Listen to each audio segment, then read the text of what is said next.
What are the other long waves that you pay attention to? Obviously, you're not solely spending 24/7 in just the clean tech area.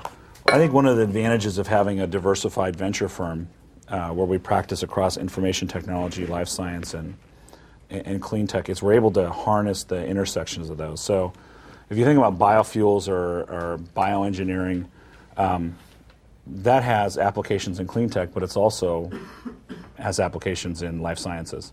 And so where appropriate, we interact. Solar looks a lot like semiconductors, early semiconductors. So lessons and competency in semiconductors often bleeds over into the solar and manufacturing aspects of photovoltaics. The other long wave I think that we have here before us is, along with making hundreds of millions of more middle class consumers, we basically have we've basically set ourselves up to have a set of lifestyle diseases. And I think if you look around and you look at the amount of obesity and the amount of lifestyle problems that people have, one of the most interesting things I did a couple of years ago, I came down here to campus and I looked at some of the newspapers that were at the turn of the last century. And one of the big concerns about 100 years ago is we were not going to be able to feed people on this planet. There simply was not enough high-quality farmland to produce crops and therefore food for all the people that lived in the cities. And so we were going to face significant problems coming into the 20th century. Well, with the advent of fertilizer, that problem just went away. Technology came to the rescue and solved the problem. It solved it so profoundly that we now have a global obesity epidemic. I mean, it crushed that problem, right? The same way that 25 years of venture investment crushed all the telecom and networking problems. Not all of them, but I mean, the amount of bandwidth you get sitting here in this room compared to even when I was sitting in this chair 14 years ago is tremendous, right? The fact that it's free is kind of insulting. Somebody's got to make money somewhere, right? The challenge, I think, for us is to better manage lifestyle conditions and to better understand how our bodies work as a quantitative science. And today we're at the very earliest of stages. We still don't know why we give cancer treatment A or B to a person. We still don't understand some of the basic mechanisms of how our bodies work.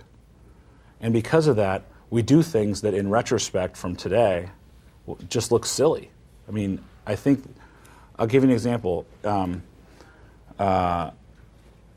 About 30% of cancer treatments don't work, and they don't find out that they would not have worked until the cancer becomes more developed.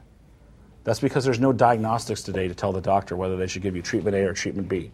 So they kind of they basically make an educated guess, but in the meantime, your cancer is developed 2 or 3 months farther. That's just a lack of technology that can't tell the doctor or provide any diagnostic at the molecular level about who you are specifically, separate from the person that's sitting next to you. And because of that, we apply these very broad brushes in medicine today that make no sense if you actually understood people's genetic makeup. And so if you look at a lot of what's happening here on campus and happening at some of the best research universities, it's how do we take biology, which if you think about your biology courses, we're always kind of separate from the rest of your engineering and kind of hardcore sciences, because it was much more of a liberal art as a scientific area. There was a lot to be learned, and it was basically, memorization. Here's how we think it works.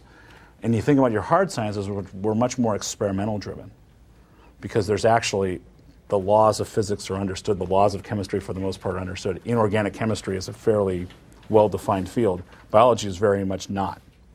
And so I think the other long wave that sits right before you is, how are we going to deal with and provide solutions for basically our lifestyle diseases, which are going to dominate, I think, the next 20 to 50 years.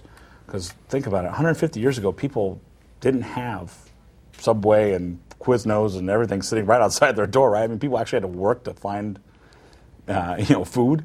Today, it's just everywhere around you. Calories are just taken for granted. And I think figuring out how to fix that and better manage that will be a huge business.